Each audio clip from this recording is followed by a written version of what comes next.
This is your Friday Daily Delivery. I am Michael Rand. Some days on this show are kind of a democracy, try to spread the sports talk around to various different subjects. Today is not one of those days. We will hit two main subjects on Daily Delivery today. Coming up in a little bit, I will chat with Megan Ryan, Twins beat writer, coming off of a difficult road trip that ended well, though, with a 4-3 win over the Yankees on Thursday night.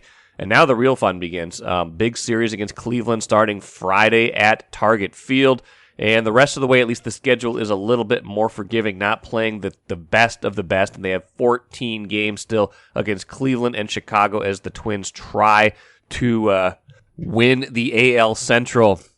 Game and a half back with 26 games to play behind Cleveland. Chicago also a game and a half back. So a lot of these head-to-head meetings are going to determine who ultimately comes away with this division championship. But before we get to the Twins, let's talk about the Vikings. They open their season Sunday against the Packers, of course. Rams lost 31-10 to Buffalo in Thursday's NFL opener. Rams maybe a little bit of a Super Bowl hangover, and Buffalo, a very good team this year, expected to be a prime contender, and that was quite an example, quite a statement that Buffalo made in that game. But the Vikings, everybody else feels like they are in a position to do great things. There's renewed hope, renewed optimism, which brings me to a question about myself. I have discovered that I am very negative about the Vikings, at least in relation to the rest of the Star Tribune staff. And I got to ask the question, why? Published online, I think it was Thursday that this went online, and this will be in a print edition at some point here as well. 7 of us on the Star Tribune staff made predictions about the Vikings season. All the Vikings writers, the other columnists, things like that, made predictions on the record and a little paragraph about the team, stuff like that. My 6 other colleagues who participated in this exercise all had the Vikings going 10-7 or 9-8. Lavelle Neal III, 10-7. Ben Gessling, beat writer, 10-7. Andrew Kramer, beat writer, 10-7. Mark Craig, who covers the NFL and the Vikings for the Star Tribune, 9-8. Chip Scoggins, columnist, 9-8. Jim Suhan, columnist, 9-8. I have them going 7-10. And that's a pretty big difference from 10-7 or 9-8. Now, in the NFL, it's really not that much of a difference sometimes, because a lot of these teams, you come down to it and there's those 5 games, and if you win 4 of them, you're probably going to be a 10 or 11 win team. If you lose 4 of them, you're probably going to be a 7-win team. But what I want to know is, why is my calculation so much different than everybody else's? Especially because 2 or 3 weeks ago, I probably was in the boat of 9 or 10 wins. I was thinking, schedule looks pretty favorable. Just not, 9 actual home games this year in the 17-game schedule, 7 true road games, and that neutral site game in London against the Saints, where you don't have to make a trip down there for that game. That's a win. Don't have a ton of tough quarterbacks on the schedule. I get the reasons for optimism. So what is it? What flipped the switch for me and brought me over to team pessimism? So I decided to write some things down. I had to think about it a little bit more because my attitude has shifted. And I came up with a few different things that are kind of driving my opinion. Number one, I just feel like the depth on this team is still a real problem. And I've talked extensively here and on Access Vikings podcast about, their 10 best players are still very good. Justin Jefferson, Adam Thielen, even, Kirk Cousins, Dalvin Cook, Irv Smith Jr. if he's healthy, Brian O'Neill, some of their other offensive linemen, defensive players like Danielle Hunter, Zadarius Smith, Eric Kendricks, Harrison Smith, a lot of guys. There's a lot of talent on this team that could help them. But that said, a lot of that talent has been here for a long time and has missed the playoffs 3 of the last 4 years. And some of those guys have been hurt. We'll get to that in a minute. But even with a lot of these same top-end players in recent years, they have not achieved a very high level of success. And behind them, the depth, which has been the real problem in a lot of these years, is still not that much better. I'm sure it's going to get better, or I think they would hope it will get better, but that was a real problem in 2020, 2021 as they started to get injuries, as guys get a little older. There's not that quality depth behind these guys. If they have any injury at any position aside from running back, that's the only position I see them having any real depth this season. There is a dramatic drop-off at a lot of these spots, and they are going to be in trouble. I worry about their depth at corner. I worry about their depth at linebacker. I worry about their depth on the defensive line even. I think it's unproven a little bit. I worry about their depth, even still a little bit at wide receiver, at tight end for sure, on the offensive line. At quarterback, I think Nick Mullins is a fine backup, so I'm not terribly worried about that. But, in terms of the one position where you're like, yeah, Dalvin Cook is really good, but if he gets hurt, you still got Alexander Madison, you still got other guys behind him. I feel okay about that, as good as Dalvin Cook is. I'm very worried about this team's depth, and I just don't think that is going to play out in a good way for them because injuries in this league are inevitable. Number 2 on my list. I don't believe in this defense. I know they have a new scheme. I know they have a new energy. I know they're going to do things differently, but they're probably not going to be in this 3-4 scheme very often. The base defense is only employed in this league probably 25-30% of the time. Then you're getting into the nickel. You're getting into stuff where you can be exposed, where matchups are going to be a problem. Things like that. I don't believe in it. I feel like they still are limited. I feel like the defense is getting older. I am not buying that this is going to be an improved defensive team. And this was a very bad defensive team each of the last 2 seasons. Number 3, there's just too many unknowns to me. First and foremost being we don't know if Kevin O'Connell is a good head coach. He very well might be, but we don't know. We don't know how he's going to react in game situations. We don't know, what he's going to do when faced with adversity. We don't know what calls he's going to make because he just hasn't been in this seat before. And he very well could be, like I said, he could be very good. We just don't know. And that kind of brings me to my final point on the negativity. I feel like this team has not earned the right to garner my sight unseen optimism. I feel like this is a team that has to prove me wrong rather than prove me right when it comes to a prediction this season. So as I thought about it, it's more fun to predict a team is going to be good. You by and large, covering a team that is a playoff contender that's winning more than it's losing is a more enjoyable experience. And I think sometimes that frames some of the preseason predictions we make. I just couldn't honestly look at this team as it stands right now and say, yeah, this is a team I think is going to win 9 or 10 games. Now, I'm definitely in the minority on this. I'm the 1 out of 7 right now on our staff that's making a public prediction like this. So I am the outlier. I could very well be proven wrong with my prediction, and this team could very well be a 9 or 10 win team, even better than that, and be a playoff team, and they could show me some of the things that I'm still skeptical about. I fully admit that. I see the reasons for optimism. I just feel like the reasons for pessimism are outweighing those right now, and I want them to prove me wrong rather than me going in feeling like they are going to prove me right. MGM Wine and Spirits is the choice for savings, service, and a great selection of spirits, pre-mixed cocktails, wines, and of course, ice-cold beers and hard seltzers. With over 30 locations throughout the Twin Cities and beyond, there's an MGM near you. Head to MGMWineandSpirits.com to find a convenient location in your area. Get social. Follow MGM on Facebook and Instagram for all the latest news and trends. Make great moments with MGM Wine and Spirits, your locally owned and operated choice for over 50 years. Save time, save money. Shop MGM. Now I'm going to bring Megan Ryan, covers the Twins for the Star Tribune, in just a minute here, but I wanted to make sure you guys know when I talked to her, that was Thursday before the game against the Yankees. So if you hear references to 2 games back, it's actually a game and a half back. If it seems a little bit more negative than it could, it's because the Twins did manage to win Thursday's game 4-3. Carlos Correa, huge 2-run home run to break a tie late in that game, and the Twins held on.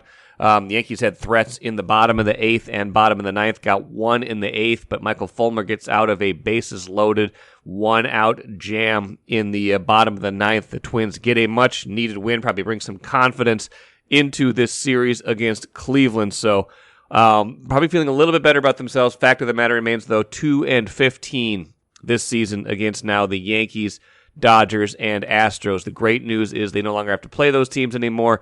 The 5 teams left on their schedule, I believe they're 32-24 against this season, and that would be Cleveland, the Chicago White Sox, the Angels, the Royals, and the Tigers. So we'll see. They have a chance to do something here. Well, I don't know how much they deserve it, quote unquote, or not, but they are right in the middle of this race and have an opportunity at the end of the season.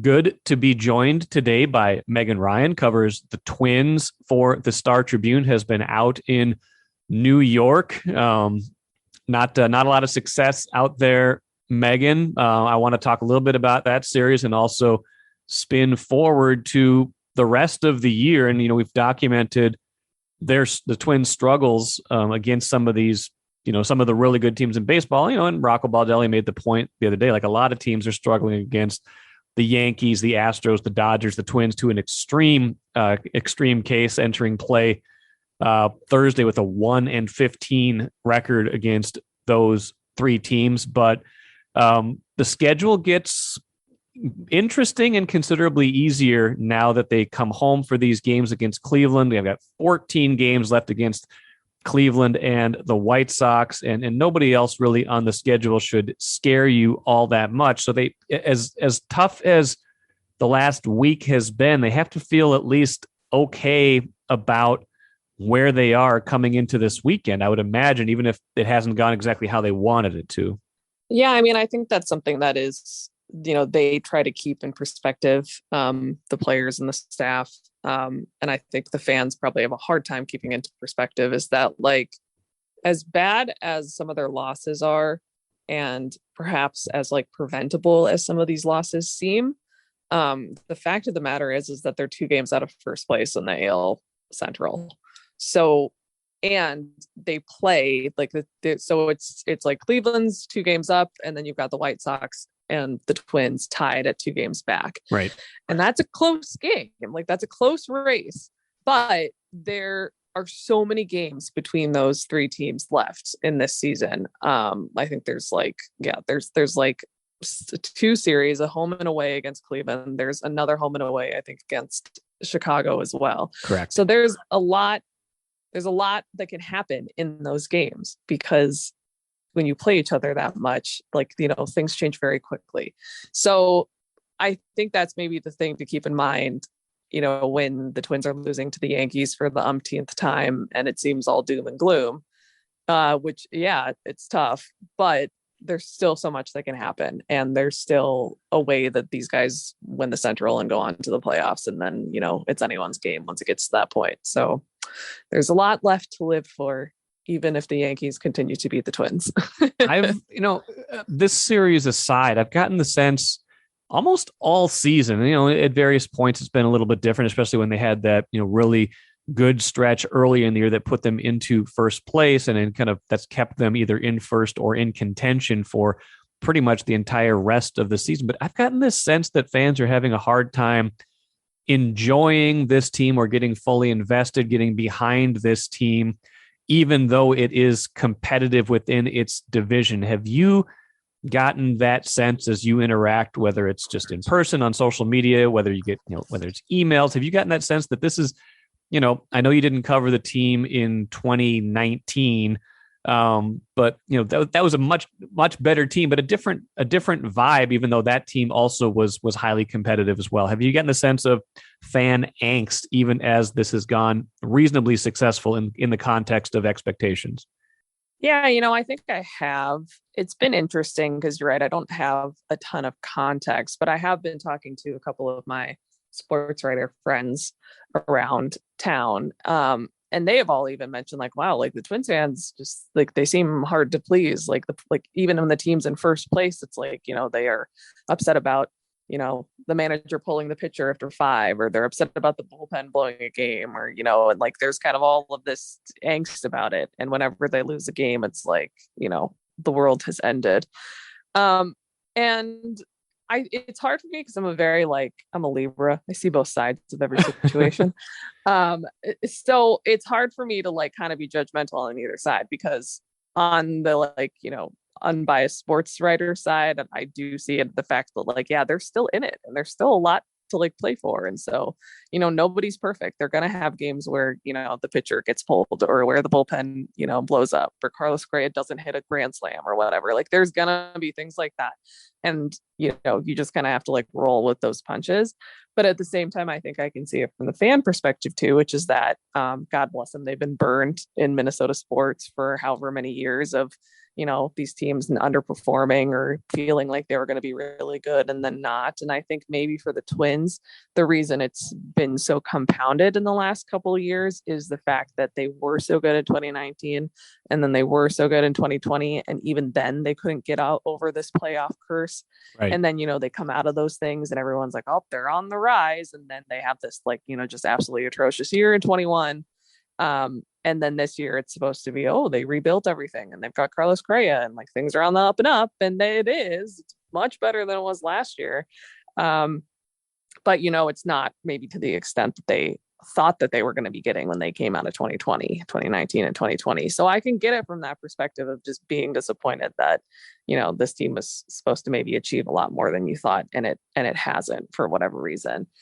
And I think I also get it from the perspective that even though they're still very much in the playoff race, only 2 games out, they're 2 games out in the worst division, yes. in MLB. They would be more than 10 games out in any other division right now. Right, exactly. And so I think that's where a lot of the maybe angst comes from, is every time the Twins are like, oh, well, we're still in the playoff race. Everyone is like, well, yeah, but it's because you kind of lucked out and you're in a bad division. But if you're in anywhere else, it'd be a problem. And also, you're in this position that you basically have to win your division. There's an outside chance if the wild card race, I guess, is still a possibility. But for the most part, it's you got to win that division or you're not, no other team from the AL Central is going to be getting in at this rate. So yeah, and I get it from that perspective too. So I can see both sides of I do think there's more left to live for. I think that they can easily still make the playoffs. And once that happens, maybe it'll all be fine. But I can also get the frustration on the fan point. So my advice to everyone is just, we should all take a step back and remember, this is fun. It's sports. It's sports. It's a game. Sports. We do this for fun. So everyone just take a deep breath and enjoy, smell the roses. And I made a point. I made a point on Thursday's show that they sometimes make it hard to treat it as fun because the approach they take, while intellectually making sense in a lot of cases, sometimes leaves fans wondering, second guessing, or being I want to see the game played differently. And I think a prime example is the concerted philosophy of, they're going to take the pitcher out probably after 5 innings or not much longer after that, regardless of how well they're pitching. And we saw that, again, it's so much easier it's very easy to second guess when the decision backfires. And we saw that Wednesday, even if it was, intellectually understood, Louis Varland making his major league debut. He's gotten through 5 innings beautifully. He gets sent out for the 6th. He gives up a kind of a soft single, then gets a strikeout. Then he gets pulled mid-inning, and you kind of knew it was coming, right? It was he was at 80 pitches. He's making his major league debut. You imagine he's spent a lot of his adrenaline already, and he's already given up a home run to Aaron Judge, who's coming up next. So it makes sense, but it's you also want to see Varland try to get another shot at getting through the order and maybe going deeper into that game, knowing you have a doubleheader and a lot of innings ahead. And as it turned out to be a 12-inning game that they lost after, Griffin Jacks gives up the tying home run just a couple batters after coming into the game. So as you think about that, first, I want to hear what it was like to cover his debut, because it sounds like it was kind of wild. And then also the idea of the taking out of the pitcher seems to be the sticking point in a lot of cases of how people view this team and kind of the overarching philosophy of this organization. Yeah, the pitcher thing is crazy. And I think, again, I see both sides. It's really hard to live my life when you can empathize with everyone. But no, I really do see both sides. And I think from the fan perspective, no offense to anyone, but a lot of baseball fans have been baseball fans for a really long time, and they've grown up with a certain view of the game.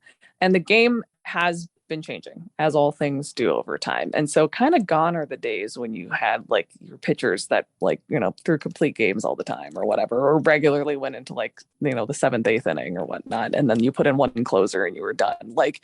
It doesn't happen like that very much, very, very often anymore. And the times that it does happen, it's like the elite of the elite pitchers. Right. Like even Garrett Cole last night, had 14 strikeouts and threw like 113 pitches, and they took him out like, in the middle of the seventh, I believe, which is still better than what the Twins were doing. But it's not like, he was like fruit, like, he had 14 strikeouts, but they were like, hey, let's keep him going.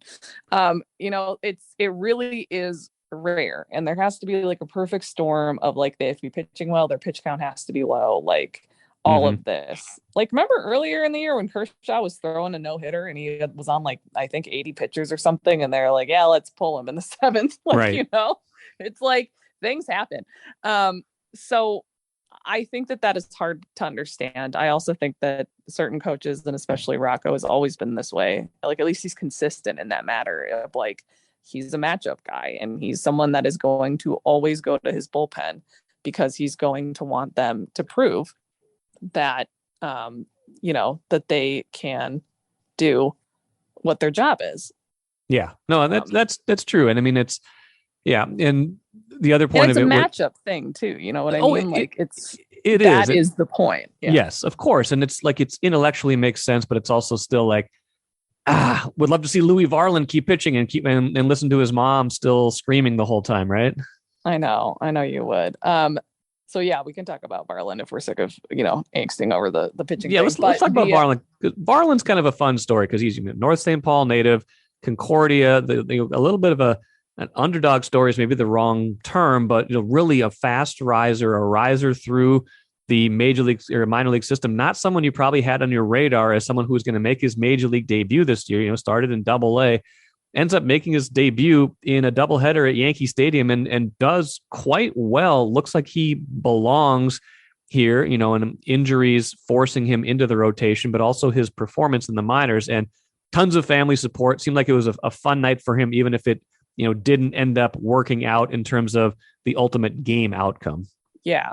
No, it was cool to see. I mean, I definitely, when I kind of was sensing that was the move they are going to make and pulling this guy up, I was like, are we sure we want to put a, rookie guy who had a fast rise, but, probably has got a lot of confidence because he's been 2 years of just like, ascending through the system. And like, do we really want to put him into this situation at Yankee Stadium where, it could go sideways really fast against right. like, on the altar of Aaron Judge, he is like the sacrificial lamb. So yes. I was like, I would rather not have that happen to this poor kid. But that way, the rainout kind of like worked out because he was able to pitch, in the first game of a doubleheader. There weren't a ton of fans there at that point. I think his family's little 20 strong cheering section along the left field line or along the third base line were the loudest people in the stadium for most of that first game. So like that worked out well for him. And then obviously there was kind of a perfect storm of injuries and such with the Yankees, and they didn't have their strongest lineup out there. So like, I don't know, it went that way. It went really well, but it was very cute. Like his family, like I said, they were so loud. They like had the sign that they were holding up this banner that said Lou, and they would chant his name and they go Lou and like all this stuff. It was very cute. They were very supportive, but the funniest part was after that first game, we were going to try to talk to Louis. And so we see him coming down the tunnel with his family. It's his mom and dad and his sister and brother, his brother, who's actually also a pitcher in the Dodgers organization. And they're coming down and like, they're all hugging each other. And then they're like taking this family picture, and the mother, God bless her, name's Kim, is just like sobbing. Really? The entire time, like uncontrollably. And then he's like trying to do his first interview, and so they're like, the family's trying to like, separate from him, and then we're trying to like descend upon him to like start asking questions. And she goes, "You can do it, Louis." And he goes, "Thanks, Mom." Aww. Aww. Before the first, major league media scrum. And I was like, oh my God, it was so cute. And she just like literally the whole time as he's answering these questions, it's just back there like, Aww. It was so cute. She was so emotional, but like, I get it. Like in her quote that we talked to her afterwards, she was like, just what do you do? Like when you see your kids' dreams come true right in front of your eyes, like just what more could you want? It's so overwhelming. And like, I get it from that perspective. So it was very, very sweet. And Louis Varland himself is, I mean, he's a kid, he's 24, but he was so nervous during the interview. I think he isn't really used to doing media stuff to begin with as a North St. Paul guy and then a Concordia St. Paul guy in D2. And then, he was in the minor leagues up until now. So he wasn't quite used to that. So he's a little nervous. You could tell he had kind of like a lot of nervous energy, but you could tell he was really excited and he was really happy about how he had performed. And was the 29th man yesterday. So that means that he kind of had to get sent back down per rules. But Rocco said, I think he's somebody that's going to be back up here pretty soon and he's going to help us out in the future. And Tyler Malley's out for who knows how long on this injured list. So they are going to be another starter probably at some point. So maybe he comes up a little bit more permanent role. So it was cool. It was cool to see. It was very sweet. This Minnesota family that was just having, such a dreamlike movie day is what his mom said. So it was cool. Absolutely. And, you made a good point in terms of, he's probably not here if Tyler Malley is healthy, if they don't have all the injuries to pitchers earlier in the year. I mean, we forget about Bailey Ober, we forget about Josh Winder, we forget about Chris Paddock way back in the day. Like their rotation has been hit by a lot of stuff along the way. And, their starting lineup, even more so. I was looking at their opening day lineup, Megan, against Seattle, very first game of the season. Byron Buxton batting leadoff, playing center field. He's hurt now. Carlos Correa hitting second, playing short. He's in the lineup. Jorge Polanco, third. Nope. Gio Urshela, fourth. Yeah, he's still here. Miguel Sano batting fifth. Barely heard from him all year because he got hurt and then he was bad. And now he's hurt. Alex Kirilloff, nope. Gary Sanchez, yeah. Ryan Jeffers, nope. Max Kepler off and on with that toe. So, one thing to keep in perspective, and I'm sure, the writers do a better job of this than the fans do at some point, but they've just been clobbered by injuries, especially to the outfield, to their lineup. This is not anywhere near the team that they broke camp with way back in the day. Yeah, also very true. Because I mentioned how the Yankees are kind of fielding a AAA lineup, and it's not exactly that for the Twins, but there's definitely a lot of young players. You just even look at the starters for yesterday's game. You had a guy making his MLB debut, and then you have Joe Ryan, who is still in his rookie season, by the way. So there's a lot of guys that are in their first or second year, and trying their best to really make a difference here. So yeah, I do think that is maybe another thing to keep in mind for fans. But I think for them too, they probably then are well, why is everybody always injured? And especially when it comes to someone like Byron Buxton, who obviously has injuries every year, and it's something he deals with all the time. And I think, I'm big on transparency. I'm a real big transparency gal, which is probably why I would get fired immediately if I were a major league manager.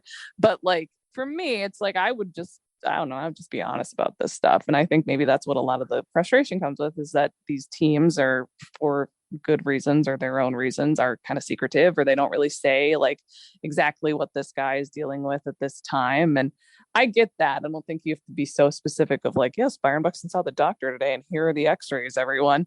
But I think it's just hard when people, think it's a knee injury and then suddenly it's a hip injury and then it's both. They're Max Kepler, had the broken toe, which is what put him on the IL. But then now he's been out with quote unquote hip tightness. He ran to the center field wall at some point in Chicago, I think. And then it was his kind of hip or glute upper hamstring situation area that is sore, and he's kind of day to day. So there's just, I think, a lot of maybe confusion on the fans' part about what really are the issues and what really is the severity of it. And I think, Rocco Baldelli does his best to try to explain it, especially from Byron Buxton's perspective, because he's a player's manager and he also dealt with injuries during his career. And so he wants people to understand that these guys are trying their best and they're not just kicking their feet up and, taking the game off. It's really a serious issue and they're trying their best. But I think from the fan perspective, that's just simply never going to be a good enough answer unless they feel they actually know all of the details, of which they're never going to get. So it's just it's going to be a tainted relationship from the start on those injury things. But it is, you do got to keep that in mind. However, as we say, every team deals with injuries. Yes. Every team has issues. The Yankees are without Andrew Benintendi, which is a big loss for them for the rest of the season. So things happen and teams still overcome somehow. But for the Twins, it's tougher when some of your biggest guys are not in the lineup. let's finish with this, Megan. We talked about how there's still this opportunity in front of them with a lot of games against Cleveland, Chicago, the schedule more forgiving in the rest of September and into early October. As you think about this team, I've had a hard time kind of discerning what their identity is, or how, when they're playing, when they're winning, when they're playing their best, what are they doing particularly well? And, I don't think they do one thing particularly well, but I don't think they do anything particularly, devastatingly poorly either. If they are going to rally down the stretch and win this division, what do you imagine as you've watched this team? What is it going to be that gets them over the top? Perhaps that is their identity, Rand, is that they are a jack of all trades and a master of none. Okay. I could accept that. As someone who has made her career off of being just that, Sure. covering every sport under the sun, yes, it can work out for you. I honestly do, though, think that there's some credibility to that theory, because Rocco Baldelli, one of his greatest cliches, God bless him, is like finding ways to win. That's like one of the big things he likes to talk about how it's not just, hitting the big homer. It's not just, having a pitcher that, has a lights out outing. It's like you just do whatever it takes to get the win. And if it's pretty, great. And if it's not, that's fine. And that is kind of like, cliche and boring, but I do think that there is a little bit of truth to that, in that I can see this team having to do just that. Because you're right, like a little bit of everything. Because I don't think that there's ever going to be a point, unless the stars align. Like, they've had 1 or 2 games this year where the pitching and the bullpen and the defense and the hitting have all been on like one page, and it's been beautiful and harmonious. But those games are like few and far between. And with all the injuries that they have, I don't see it all coming together at the perfect time for them. So they're going to have to rely on the scrappiness factor, which is not, a horrible strategy. Like, the whole point of the playoffs is it's just like whoever can outlast it. And especially in baseball and sports like baseball and hockey, when teams are just beat up by the end of the year, either from the physical nature of the sport or just the fact that they play 162 games. You just got to get to the end. I think we saw that, was it last year? The years went together, but the Dodgers were like really good, but they just had so many injuries that by the time they got to the playoffs, it was just like, there's just no way. Like, they might be the best team this year, but like, it's just not going to happen, No, that makes sense. So I do think that there is something to say about that, is just if they can kind of keep scrapping out those wins. Now, one of the perfect examples of that would have been in the doubleheader, the first game that goes in 12 innings. That's a game you got to win. And there were plenty of opportunities where they could have done it, and they made some weird mistakes, whether it be like, fielding errors, throwing errors in extra innings, when they, had Gilberto Celestino on second to start the 10th inning, and then they waved him home on a ground ball to right field by Luis Ariz that was a little like, and he was out by a mile. Like, those are kind of things that you're like, ooh, you really can't do that when you're trying to win these tight games. But as we've said, there's a lot of time still left in the season and a lot of games to come. So just to be a Rocco Baldelli, if they find ways to win, I think it's going to happen for them. A lot of time, but not a lot of margin for error. So we'll see how it all plays out. Megan will be writing about it. Our colleague Phil Miller will also be writing about it. Plenty of columnists, I'm sure, down the stretch as well. Should be interesting at the very least, if not always fun.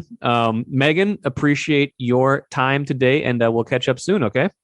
Thank you for having me. Good stuff from Megan. Good to talk to her about the Twins, and should be a huge, fun weekend. You got, like I said, Twins against the Guardians starting Friday at Target Field. Vikings Packers on Sunday. Day before that, you got the Gophers playing Western Illinois. That should be a walkover game, but you never know. Bowling Green put one on them last year when we least expected it. So getting to be the time of year where there is a lot going on. Patrick Royce and I should have a full recap of that on Monday, probably starting with that Vikings-Packers game at US Bank Stadium. Thank you so much for joining me here today and all week. I'm Michael Rand. We'll catch you again on Monday.